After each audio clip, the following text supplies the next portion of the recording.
Did you know diabetes is an American health crisis? Real talk, it is.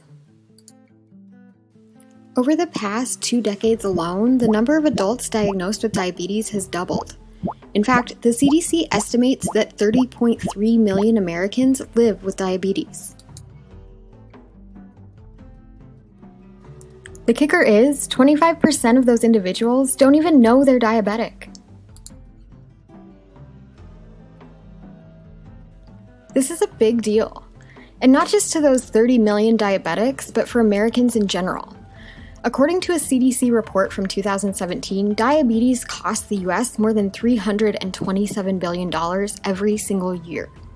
Another study tracked the cost of insulin starting in 2002 and found that by 2013, the cost of this life-saving treatment more than tripled in some cases. In fact, in 2018, a set of Yale researchers found that 25% of diabetics admitted to rationing their insulin. Now, you might be asking yourself why this is a big deal. The truth is, rationing insulin is dangerous and puts diabetics at risk of chronic high blood sugar. So what does high blood sugar actually look like? Well, to understand that, we have to go to the beginning and look at what diabetes actually is. Diabetes is a chronic metabolic disease that limits the body's ability to properly turn food into energy and leads to a dangerous accumulation of sugar in the bloodstream if it goes untreated by insulin. On a macro level, this is what it looks like.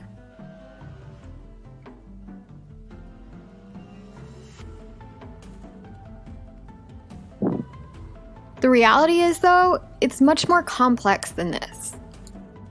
In this, insulin is the key.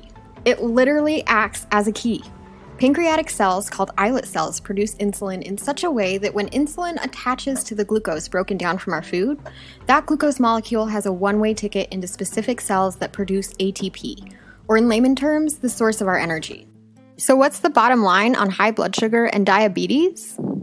Now, as a solitary event, high blood sugar is survivable, but when it occurs regularly, it begins to impair the body's ability to function normally. This is called uncontrolled diabetes mellitus and has been linked to heart disease, kidney failure, lower limb amputations, and neurodegeneration. And that's just the tip of the iceberg.